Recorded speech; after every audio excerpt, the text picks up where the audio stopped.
con el Señor Jesús, joven en medio de los jóvenes, joven con los jóvenes.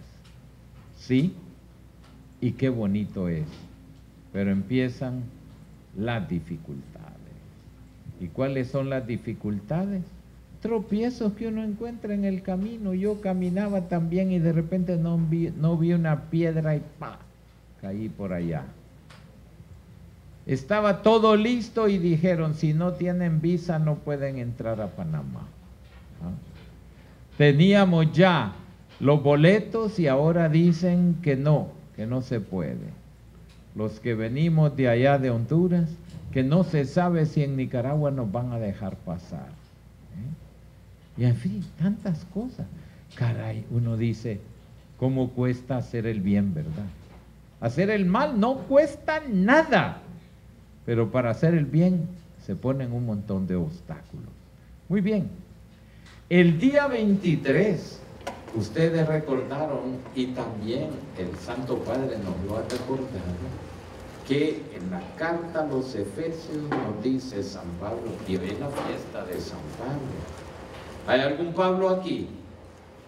Paola, sí hay una. La festejamos. Démosle un aplauso a Pablo por este santo.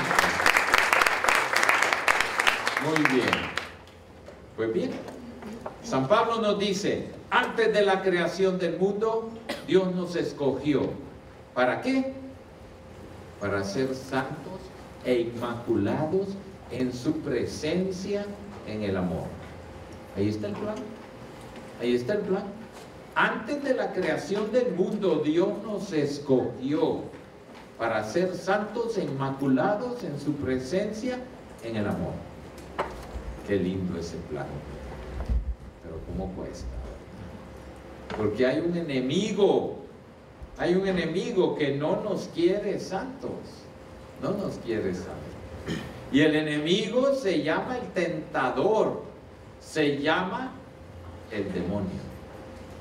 Y nos dice, alguno de ustedes me va a decir, ay cardenal, ¿y usted todavía cree en esas cosas?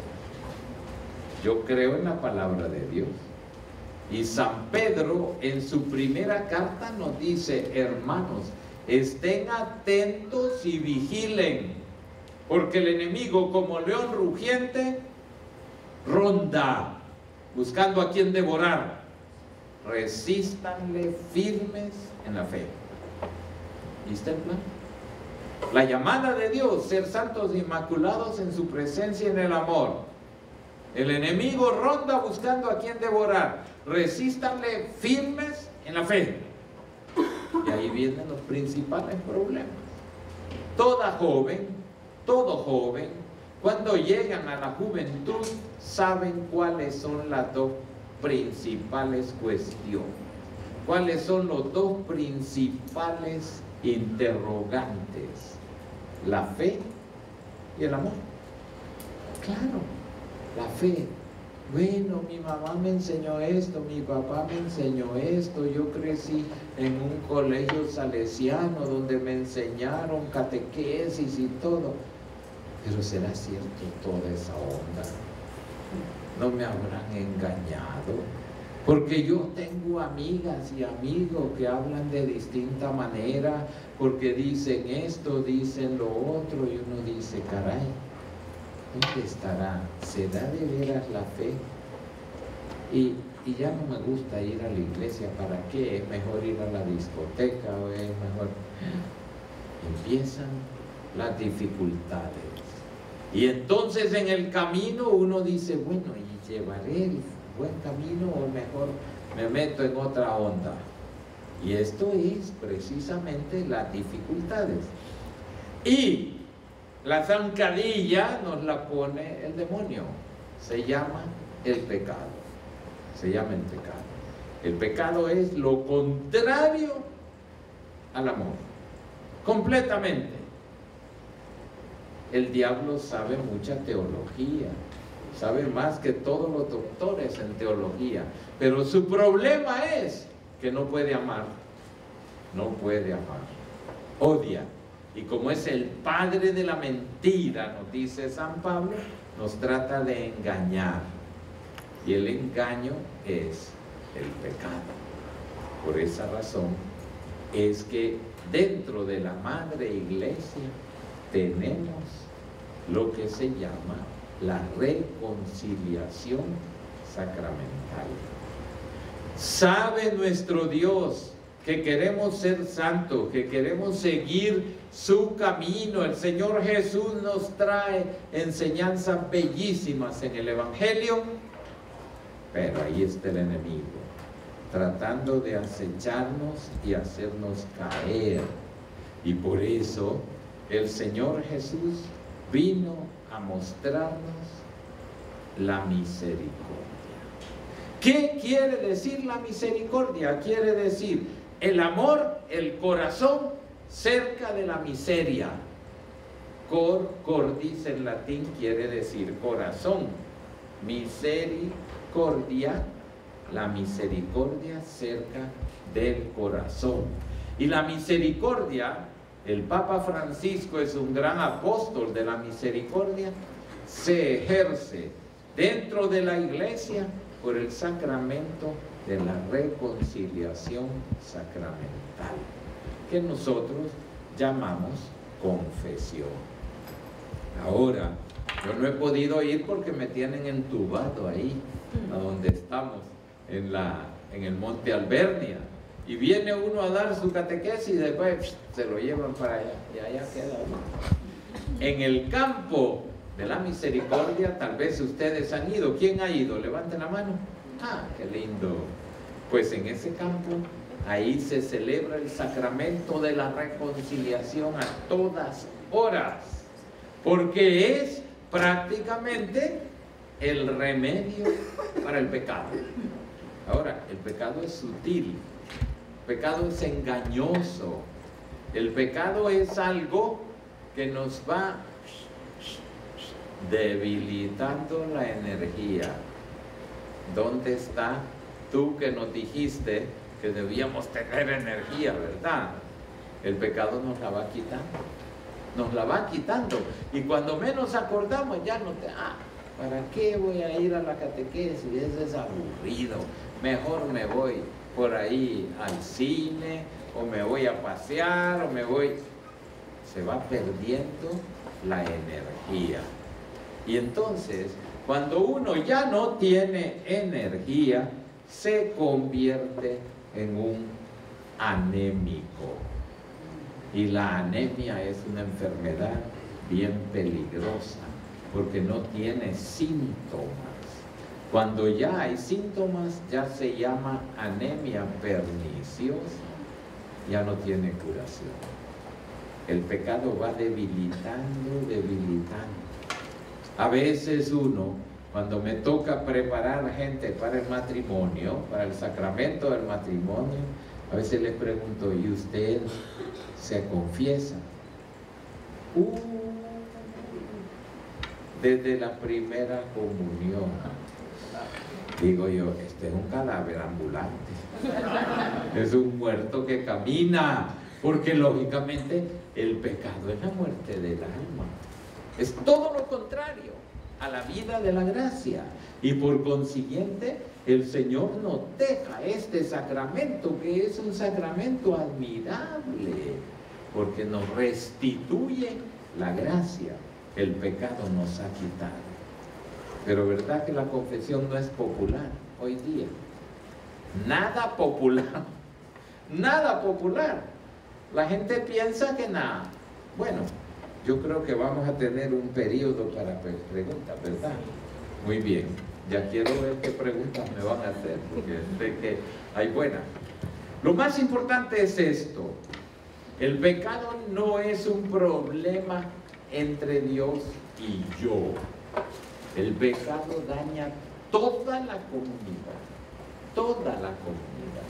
Y por esa razón, entonces no es decir, bueno, todos ustedes son santos, yo soy un pecador, yo entonces no tengo nada que decir ni nada que hacer.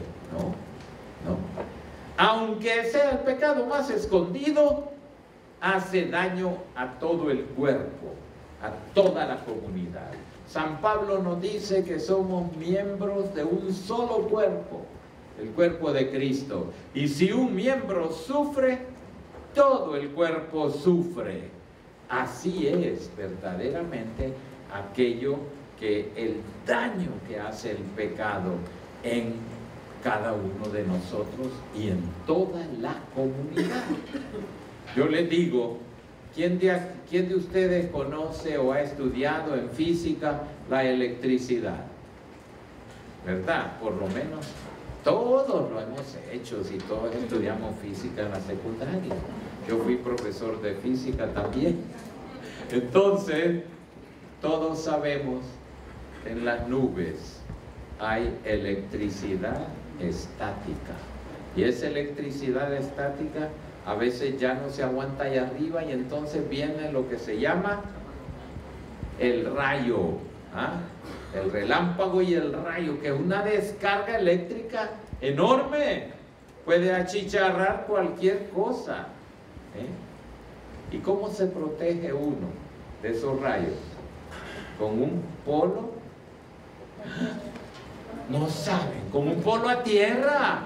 ¿Y un polo a tierra qué es? Una vara y un pararrayos que está conectado al suelo, y entonces la descarga, en lugar de dañar a una persona o a un árbol o a lo que sea, se va a la tierra. Bien, pero ahí se pierde energía, se pierde una cantidad enorme de energía. Así es el pecado, es como un polo a tierra, no nos deja crecer, se pierde la energía. Y entonces, gracias a Dios que nos dejó este sacramento precioso que se llama la reconciliación sacramental. Y ustedes, yo sé que todos han tenido formación y saben que hay un proyecto, hay un plan. ¿Y cómo es el plan para celebrar bien el sacramento de la reconciliación? ¿Cómo es? Tiene 5 pasos. A ver quién se acuerda del primero. Examen de conciencia. Muy bien, examen de conciencia. Que no es como uno está expurgando a ver si tiene piojos o tiene por ahí algún parásito. No, es mirar su propia acción y ver qué cosas son conforme a Dios y qué cosas son contrarias. Un examen de conciencia. ¿Cómo se hace un buen examen de conciencia? Les voy a contar una anécdota.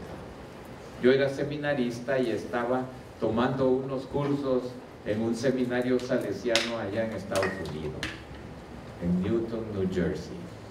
Y entonces, para ir, tenía que tomar un bus de ahí donde yo vivía. Y un día estaba yo sentado ahí, con un frío tremendo porque había mucha nieve, y a mi lado llega un señor con un cuello y me dice: ¿usted es sacerdote católico? No, le digo, yo soy seminarista. Yo soy ministro, me dice, episcopaliano. Ah, qué bueno, mucho gusto. Y nos pusimos a conversar. A cierto momento me dice: ¿y usted cómo hace su examen de conciencia? Le digo: pues yo me pongo a pensar en los 10 mandamientos y pienso si he fallado contra alguno de los mandamientos. Las tinieblas amenazan a la luz. Entonces, él me dice: no, yo no lo hago así. Digo: ¿cómo lo hace usted? Yo primero pienso los momentos más bellos de unión con Dios que he tenido durante el día. Y cuando uno enciende la luz, se mira la sombra. Desde ese día yo cambié la manera de hacer mi examen de conciencia. Y lo más bello es que nos ilumine la luz de Cristo para ver todas las cosas bellas que Él hace en nosotros. Y al encender la luz, se mira la sombra. Examen de conciencia. El segundo paso, buenísimos para doctorarlo ya en catequesis. Temer ofendido a Dios, temer haber ofendido a Dios. O sea, se llama dolor de los pecados. O sea, sentir uno, porque uno no es de palo tampoco, ¿eh? Y bueno, yo hice esto y esto, pero me vale. No. El examen de conciencia lleva a sentir dolor de haber ofendido a Dios. Tercer paso.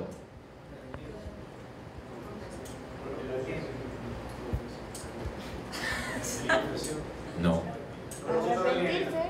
Arrepentimiento. Después, el propósito de enmendarse. O sea, claro, yo no voy a ir a confesarme para seguir en la misma vaina. Yo tengo que arrepentirme y decir, bueno, yo quiero otra orientación. Esa es la conversión. Y ese es el tema que tenemos hoy como central en nuestra jornada penitencial. Es la conversión. Por eso, miren qué santazo nos puso la Madre Iglesia hoy. ¿Quién? San Pablo. ¿Y es la fiesta de qué? De la conversión de San Pablo. ¿Por qué? Porque de nada serviría. Es como el borrachito que dice, no vuelvo a beber. Y no le dura más que 2 o 3 días y se vuelve a poner semejante borrachera. ¿No tiene? ¿Qué es lo que no tiene? No tiene propósito ni enmienda. Y sin eso se puede jugar con el sacramento y el sacramento no tiene eficacia para él. Y por último, pues confesar los pecados. Esta es una de las verdades que nos deja la Madre Iglesia. ¿Para qué? Para humillarnos, pobrecitos, tan tristes, que solo viven pecando y solo viven confesándose, y para nada. De ninguna manera,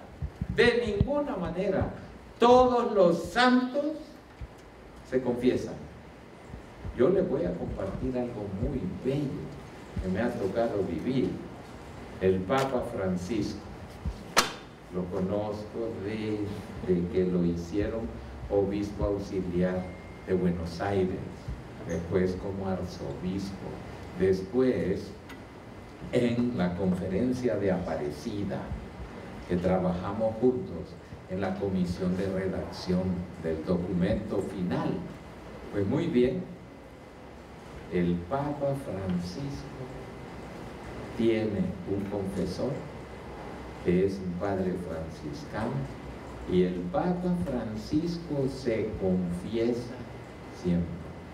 Y seguramente lo habrán visto en el Viernes Santo, que él viene a la Basílica de San Pedro a escuchar confesiones, pero antes se confiesa.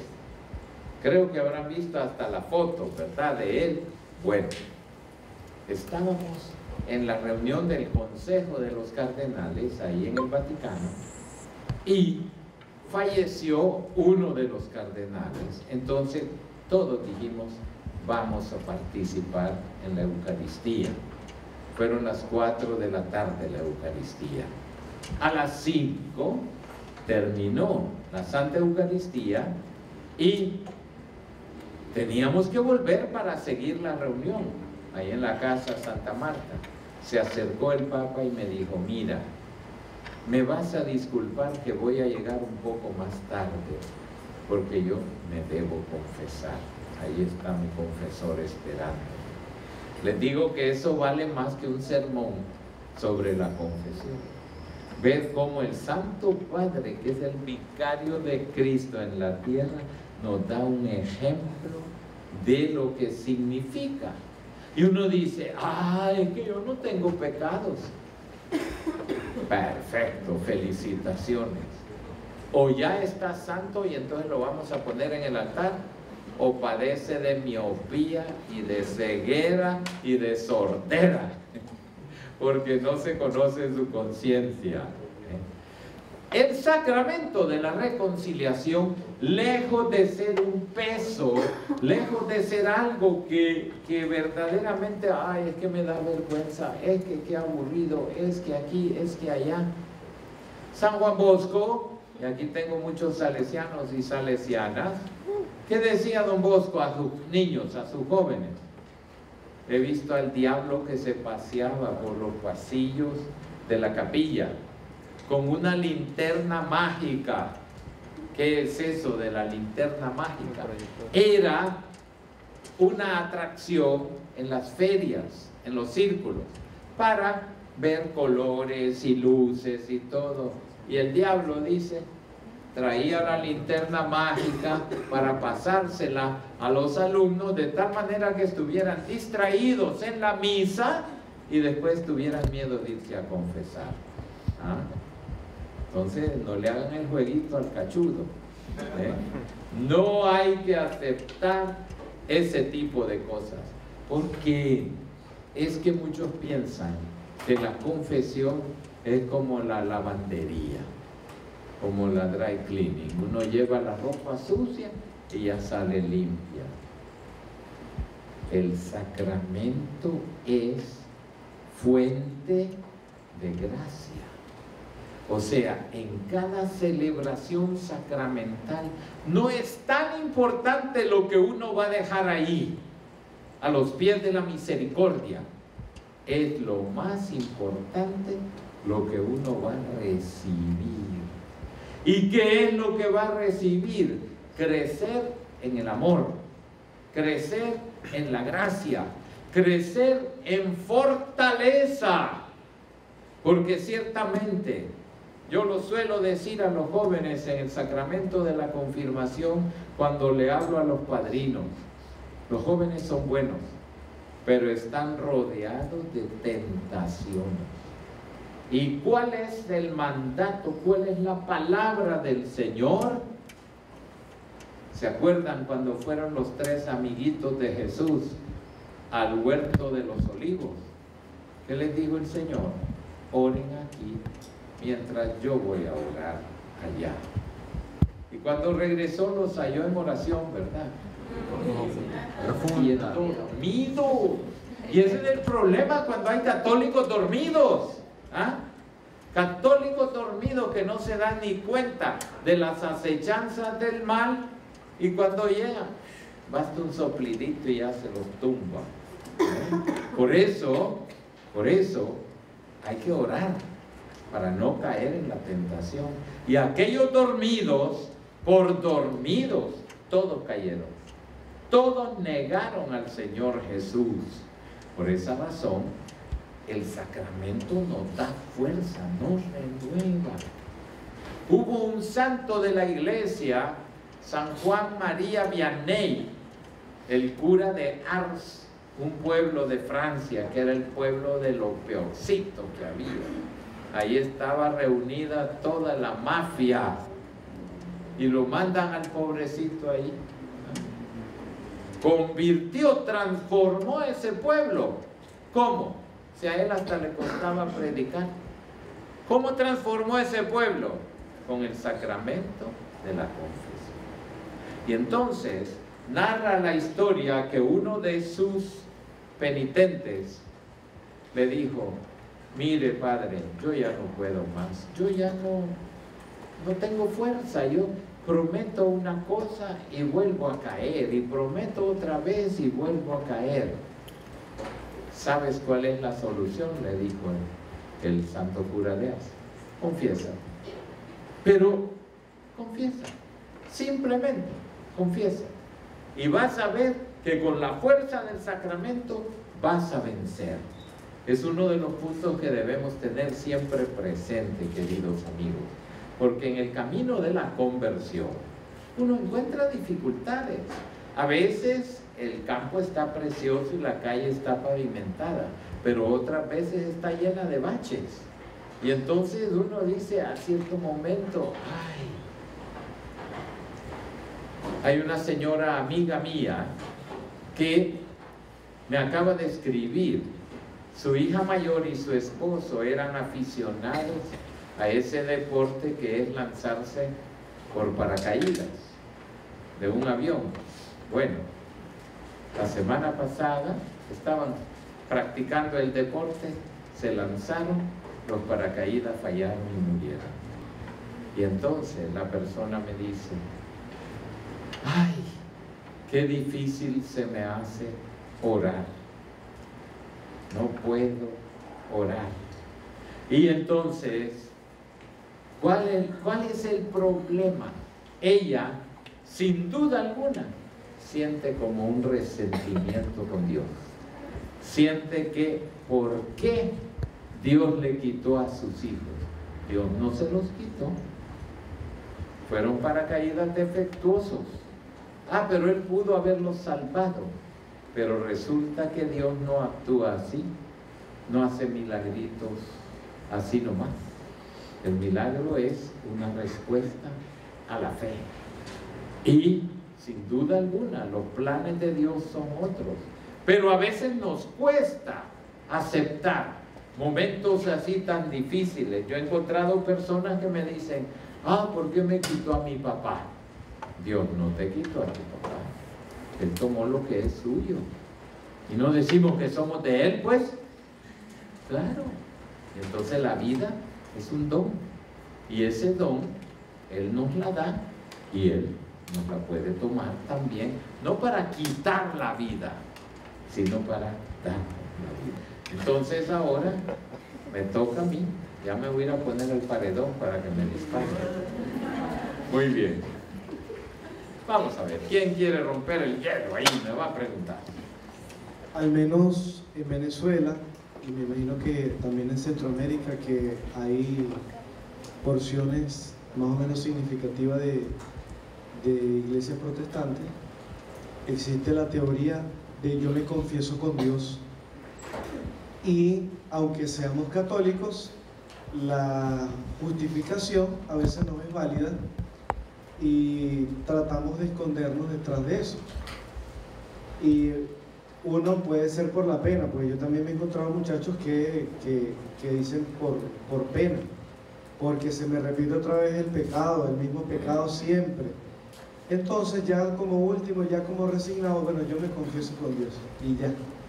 Porque, bueno, yo pienso que una también de las tareas que tenemos cuando nos acercamos a la reconciliación es pasar de alguna manera por ese arrepentimiento que en cierto momento nos hace sentirnos mal frente a una persona humana que es mediación de Dios, pero que tiene también esa tarea de acompañarnos. Entonces, frente a esa justificación, nosotros como jóvenes, ¿cómo purgarnos de esa idea que de alguna manera, aunque es muy protestante, se ha metido también y ha calado entre nosotros solo por justificar?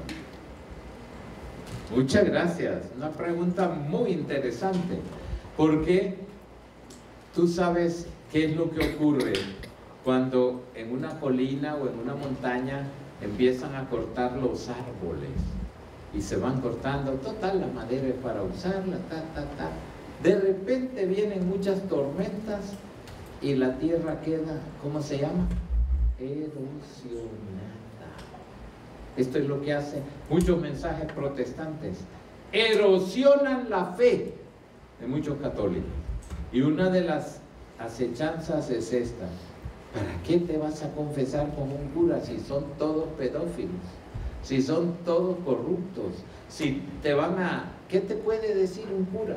Yo me confieso con Dios. Yo le respondo muy bien.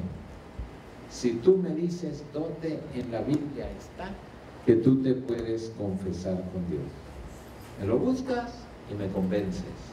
Y no lo encuentran, porque lo que está es otra cosa. ¿Qué dice Jesús? Reciban el Espíritu Santo. A los que le perdonen los pecados, les serán perdonados. Y a los que se los retengan, les serán retenidos. Ahí está la palabra. Ah, pero dice, eso se lo inventó. ¿Quién se lo inventó? Eres tú que te inventaste lo contrario. Porque lo que dice la palabra es eso bien clarito. Sí, pero esos eran solo para los apóstoles. Ajá, muy bien. ¿Y cómo es que Jesús les dijo, yo estaré con ustedes todos los días hasta el fin del mundo? Si él sabía que los apóstoles se iban a morir. Y entonces, ¿cómo iba a decir? ¿Por qué? Porque los apóstoles, nos dice San Pablo, hoy fiesta, imponían las manos para sus sucesores. Y así el mandato fue confiado precisamente por esa sucesión pastoral. A quienes le perdonen, les serán perdonados. Y la objeción de los protestantes es la misma que tenían los judíos cuando bajaron a aquel señor del techo, ¿verdad? Que parecía una piñata. El paralítico. ¿Qué le dijo el Señor al paralítico? Ánimo, hijo. Tus pecados te son perdonados. ¿Y qué pensaron todos los sabios que estaban ahí? ¿Quién es este para perdonar pecados? Sigue la misma objeción. ¿Quién es este para perdonar pecados? Pero no solamente. La fundamentación teológica está en la palabra de Dios, pero también hay una fundamentación humana, psicológica. Don Sigmund Freud, padre de la psicología o de la psiquiatría moderna, inventó algo que se llama el psicoanálisis. Ahí va uno, yo estudié psicología clínica y entonces tuve que pasar por el diván también. Uno acostado aquí. ¿Y ahora qué digo? El doctor no dice nada. Solo así. ¿Qué voy a decir? Pues me puse a inventar y a decir, hasta que en un determinado momento me dice, bueno, ya terminó el tiempo, lo espero dentro de una semana. Era un requisito para graduarse uno en psicología clínica, hacer también el psicoanálisis. Pero cuando él me dio el resultado, dije yo, caray, este hombre cómo me conoce, si yo lo que dije fueron puros disparates. Me conocía perfectamente. ¿Por qué? La persona que no se confiesa, tarde o temprano tendrá que buscar el psiquiatra. ¿Por qué? Porque hay una ley en nuestra naturaleza que cuando uno pronuncia la culpa, se separa de la culpa. Y por eso es que el sacramento de la reconciliación te sana. Un psiquiatra, un psicólogo te enseña a manejar el sentido de culpa, pero no te quita la culpa. El sacramento, cuando te dice el sacerdote, vete en paz, tus pecados han sido perdonados, uno sabe, tiene la certeza que sus pecados han sido perdonados y no que le dieron un Valium o cualquier ansiolítico para que pueda manejar el sentimiento de culpa. De tal manera que también tiene esto una fundamentación humana psicológica. Es una riqueza. Y la gente que no se puede confesar, no haya con quien desahogarse. Y tanta gente que sufre. Y a veces hay personas que vienen a confesarse, tal vez no tienen pecados, pero lo que necesitan es desahogarse. Porque al pronunciar, uno se libera, se distancia del problema, se distancia de la culpa. Don Bosco decía, el diablo es magnífico. Nos quita la vergüenza cuando vamos a pecar y nos la devuelve cuando nos vamos a confesar. Y así es la historia, ¿verdad? Uno dice, cuando uno peca no tiene vergüenza, pero cuando se va a confesar, ¡ay, que me da vergüenza! ¿Por qué? ¿Por qué? Si tú sabes que el que está ahí puede ser un pecador, pero ahí está Cristo, que dejó ese mandato y lo dejó precisamente para liberarnos, conociendo nuestras debilidades y nuestros pecados. ¿Qué otra pregunta? Por favor. Hola, soy Julio, vengo de Chile. Padre Oscar, quería preguntarle en función del discernimiento, porque para mí una de las bellezas que tiene el cristianismo es que no quiere adormecer las conciencias, sino ir formando las conciencias. Y sucede que, por lo menos, yo veo que en mi caso he tratado de vivirlo, pero seguramente voy a caer siempre. Pero muchas veces en mi país se cayó en que muchos sacerdotes dominaban las conciencias y uno no lograba darse cuenta o ver la luz en función de eso. Yo le quisiera preguntar a usted cómo poder hacerlo bien en función de que, aunque quizás los ministros quizás no sean perfectos y que haya mucho rechazo en mi país ahora hacia el sacerdocio por muchas cosas que ustedes quizás ya saben, poder volver a confiar, poder también saber cómo poder buscar confesores idóneos, porque quizás no todos los sacerdotes tienen el don de dar luz y orientar bien en lo que es el sacramento de la reconciliación, y sobre todo para ir discerniendo si las acciones que está haciendo uno son las correctas o no, porque de pronto uno puede ir al borde del precipicio y se cae, o de pronto quizás el camino más duro es otro. Entonces, si nos puede iluminar respecto a eso. Muchas gracias, y gracias por esta reflexión tan bella, porque es así, y qué bueno que Él nos ha puesto, como quien dice, luz sobre unos problemas. No todos los sacerdotes tienen el don de poder guiar espiritualmente. Todos tienen el poder de perdonar los pecados, pero como Él muy bien nos dice, el discernimiento no es fácil, porque el discernimiento, que dicho sea de paso, es un término central en el libro de los Hechos de los Apóstoles. Dokimazein en griego quiere decir discernimiento, y por eso el obispo es el que concede las licencias para poder celebrar el sacramento de la reconciliación.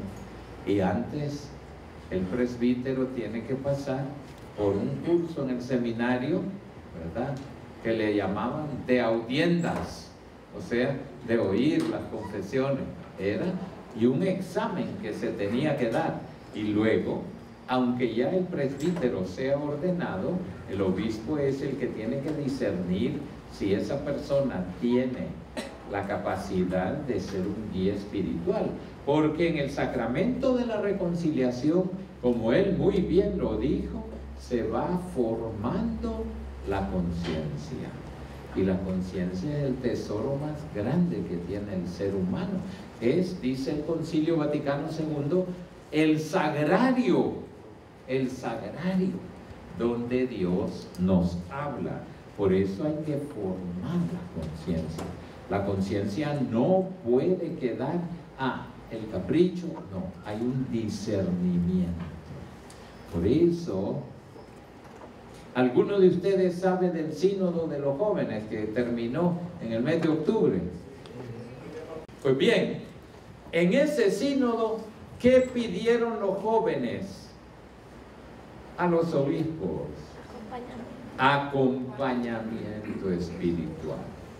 En el sacramento de la reconciliación también hay acompañamiento espiritual, hay un camino, y los que no pueden porque no haya disposición o no tienen ese acompañamiento espiritual, ese discernimiento, hay que hacerlo en el sacramento, porque lógicamente uno va en camino, y en el camino pues puede caer, pero no es lo mismo caer subiendo que caer en la pendiente. El que cae en la pendiente cada día va más y más hondo. El que cae subiendo, aunque caiga, un día va a llegar a la meta. De modo que esta es una de las cualidades que debemos pedirle al Señor. Nunca desfallecer y nunca sentirnos, como quien dice, completamente derrotados. No, siempre con la gracia de Dios se puede vencer. ¿Se acuerdan de San Pablo, que ahora lo vamos a celebrar en la misa? ¿Qué dijo San Pablo? Ay, tengo un aguijón metido en mi carne y 3 veces le he pedido a Dios que me lo quite. Y me ha respondido: te basta mi gracia, porque cuando soy débil es cuando soy fuerte, porque reside en mí la fuerza de Dios. Miren qué cosa tan linda. No sabemos cuál era ese aguijón que tenía San Pablo. Pueden haber sido muchos, porque el muchachito no era tan la flor como digamos, tenía un temperamento que había que ver. Y además no tenía pelos en la lengua, como se dice, y lo que tenía que decir lo decía. Tal vez algunos exegetas dicen que era tal vez una enfermedad crónica, o por qué no, podía haber sido también un pecado. Tengo el aguijón metido en la carne. 3 veces le he pedido a Dios que me lo quite. Atención, que no fueron 3, pudieron haber sido 300, porque 3 en el lenguaje bíblico es superlativo. Por eso Dios es 3 veces santo. Santo, santo, santo. Quiere decir santísimo. Y entonces, 3 veces era la plenitud. Siempre lo estoy pidiendo. Y el Señor me dice: te basta mi gracia, porque cuando soy débil es cuando soy fuerte, porque entonces reside en mí la fuerza de Dios.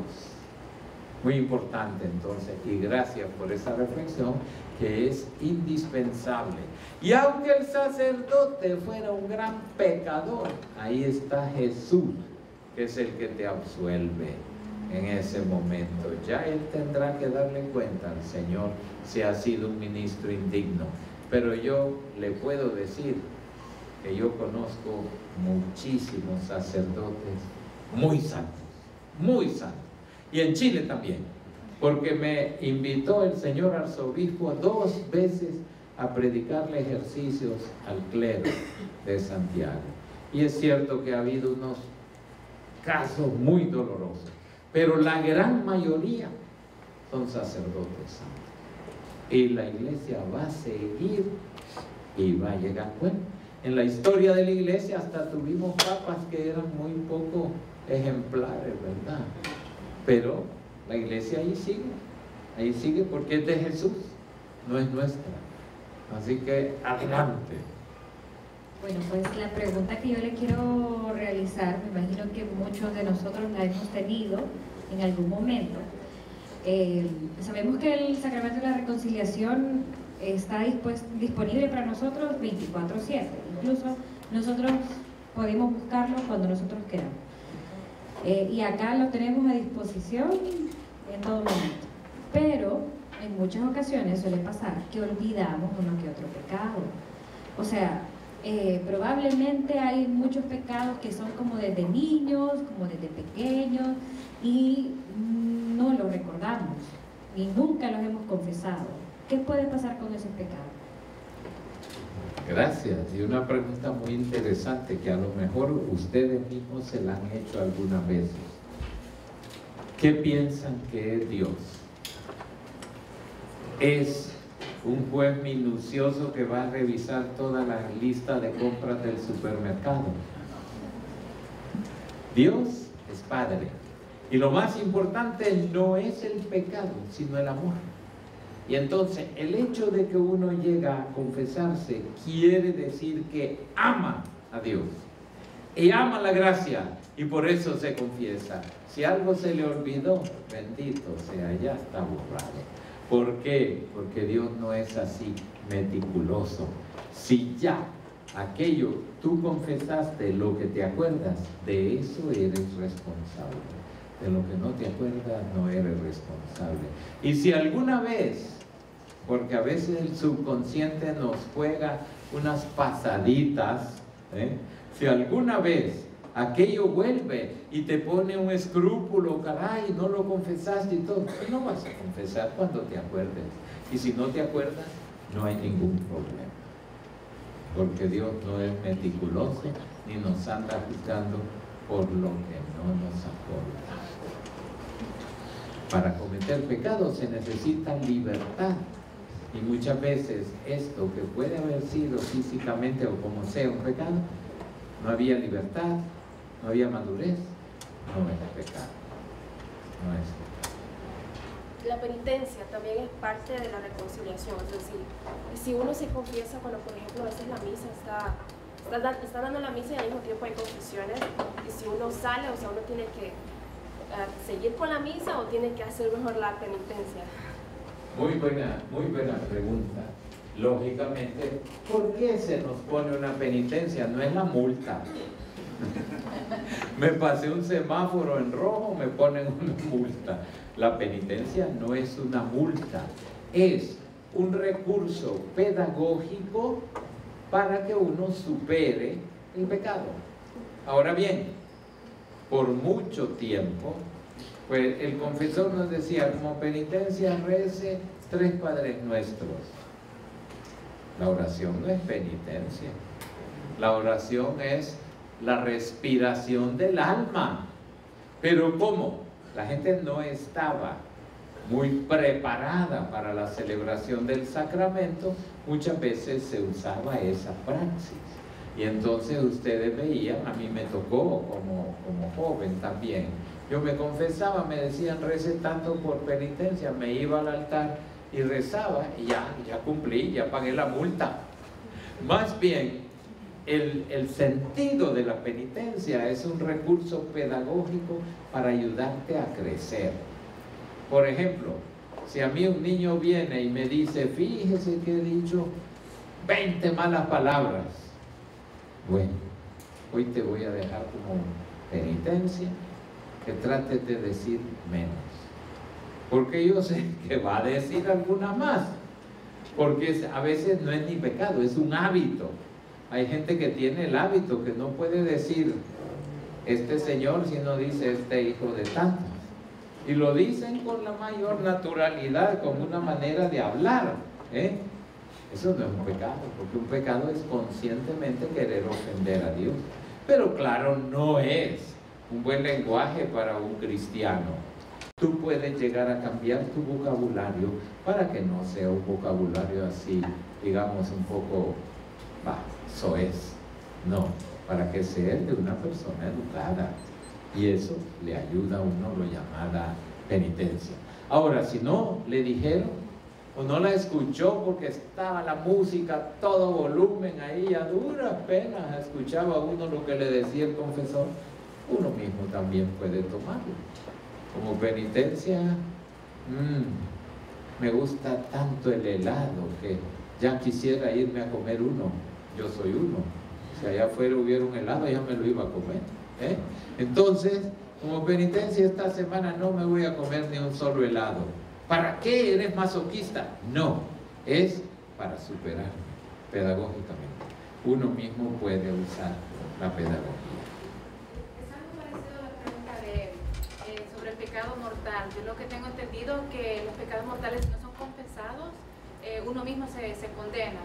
Pero yo también pues creo en la misericordia del Señor, pero yo no sé en qué punto pues entra la misericordia y alguien que muere en pecado mortal que tiene un chance de eso. La solución es esta. Lógicamente todo pecado mortal, todo pecado grave tiene que ser confesado.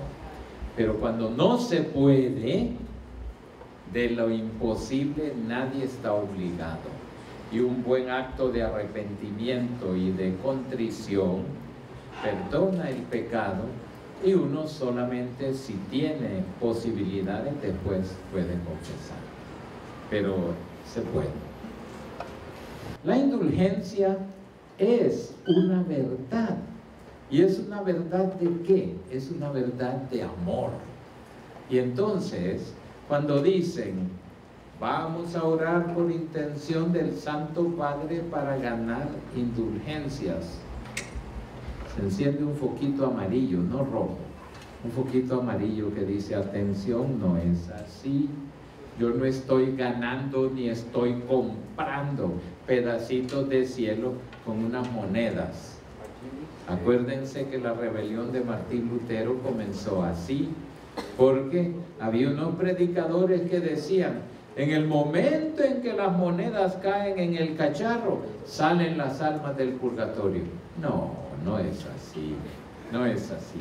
La indulgencia es amor, y un amor que llama a un mayor amor. Entonces, es un año santo. ¿Qué hace el amor?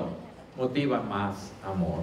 Entonces, la indulgencia yo la recibo, no como ya me dieron perdón de una factura que debía 5 millones y ya solo debo 3. No, no. La indulgencia es amor que me llega para motivar un crecimiento en el amor.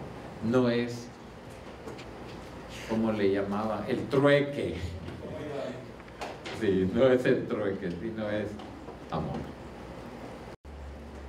Bien, bueno, muchas gracias. Pero antes de que se pongan de pie, vamos a recordar a San Pablo, porque si no, ya no lo vamos a recordar. Apóstol incansable, misionero de Jesús, Pablo de Tarso, queremos ser como tú. Apóstol incansable, misionero de Jesús, Pablo de Tarso, queremos ser como tú. Sé en quien mi fe he puesto, nunca me defraudará. La corona de la gloria, la carrera alcanzará. Apóstol incansable, misionero de Jesús, Pablo de Tarso, queremos ser como tú. Apóstol incansable, misionero de Jesús, Pablo de Tarso, queremos ser como tú. Aunque un tesoro llevamos, frágiles de barro somos, donde abunda el pecado, la gracia triunfará. Apóstol incansable, misionero de Jesús, Pablo de Tarso, queremos ser como tú. Apóstol incansable, misionero de Jesús, Pablo de Tarso, queremos ser como tú. Ay de mí si no evangelizó, tu corazón palpitaba. Nada ni nadie de Cristo nos separará. Apóstol incansable, misionero de Jesús, Pablo de Tarso, queremos ser como tú. Apóstol incansable, misionero de Jesús, Pablo de Tarso, queremos ser como tú. Atletas del Evangelio, constructores de la paz, el amor de Cristo nos apremia, vamos a evangelizar. Apóstol incansable, misionero de Jesús, Pablo de Tarso, queremos ser como tú. Apóstol incansable, misionero de Jesús, Pablo de Tarso, queremos ser como tú. Queremos ser como tú. Queremos ser como